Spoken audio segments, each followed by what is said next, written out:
not run because I believe it was somehow owed to me.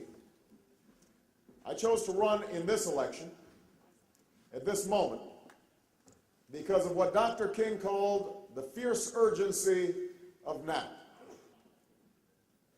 I chose to run because I believe that the size of these challenges had outgrown the capacity of our broken and divided politics to solve them. Because I believed that Americans of every political stripe were hungry for a new kind of politics. You've come out in the blistering heat, and you've come out in the bitter cold.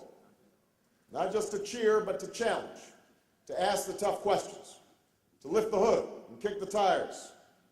And you know, that's a risk we can't take. Not this year. Not when the stakes are this high. In this election, it is time to turn the page. In 7 days, it is time to stand for change.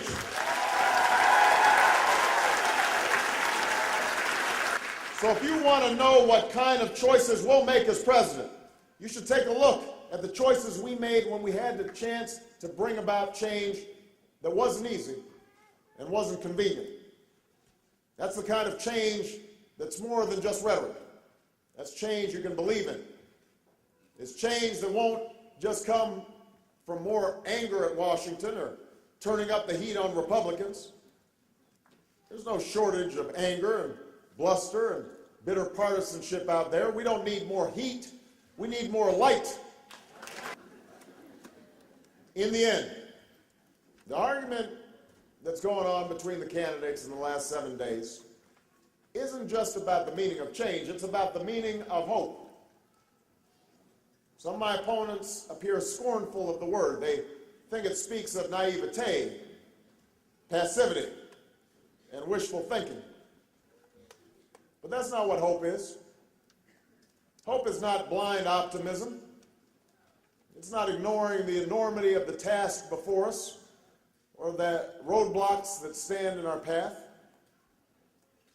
Yes, the problems of poverty and climate change and failing schools will resist easy repair. I know. I've been on the streets. I've been in the courts. I've watched legislation die because the powerful held sway and good intentions weren't fortified by political will. I've watched a nation get misled into war because no one had the judgment or the courage to ask the hard questions before we send in our troops to fight. I know this will be hard. I know it. But I also know this. I know that hope has been the guiding force behind the most improbable changes this country has ever made. I know that in the face of tyranny, it's what led a band of colonists to rise up against an empire. In the face of slavery, it's what fueled the resistance of the slave and the abolitionist, and what allowed a president to chart a treacherous course to ensure that the nation would not continue half slave and half free.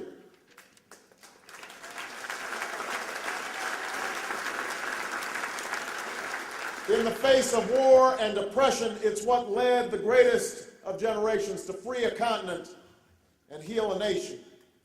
In the face of oppression, it's what led young men and women to sit at lunch counters and brave fire hoses and march through the streets of Selma and Montgomery for freedom's cause.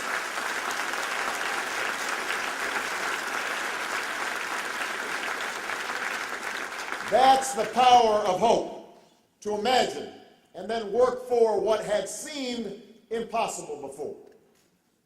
That's the change we seek. That's the change you can stand for in 7 days. We've already beaten the odds that the cynics said couldn't be beaten. When we started 10 months ago, they said we couldn't run a different kind of campaign. They said we couldn't compete without taking money from Washington lobbyists, but you proved them wrong when we raised more small donations from more Americans than any other campaign in history.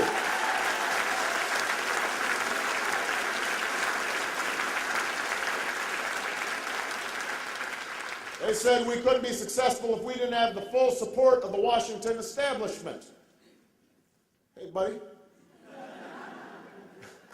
But you proved them wrong.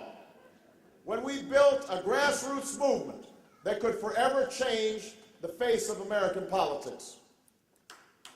They said we couldn't have a chance in this campaign unless we resorted to the same old negative attacks. But we resisted, even when we were written off, and ran a positive campaign that pointed out real differences and rejected the politics of slash and burn.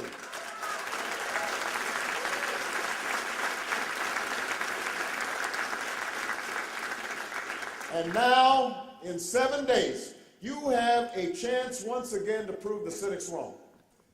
In 7 days, what was improbable has the chance to beat what Washington said was inevitable. And that's why in these last weeks, Washington's fighting back. We've seen this script many times before, but I know that this time can be different.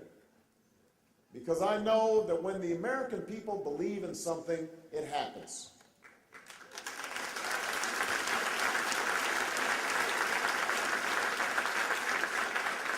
If you believe, then we can tell the lobbyists that their days of setting the agenda in Washington are over. If you believe, then we can stop making promises to America's workers and start delivering jobs that pay, health care that's affordable, pensions you can count on, a tax cut for working Americans instead of the companies who send their jobs overseas. If you believe we can offer a world-class education to every child and pay our teachers more and make college dreams a reality for every American.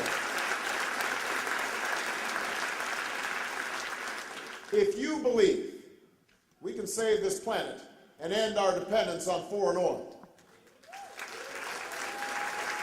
If you believe we can end this war and close Guantanamo and restore our standing and renew our diplomacy and once again respect the Constitution of the United States of America.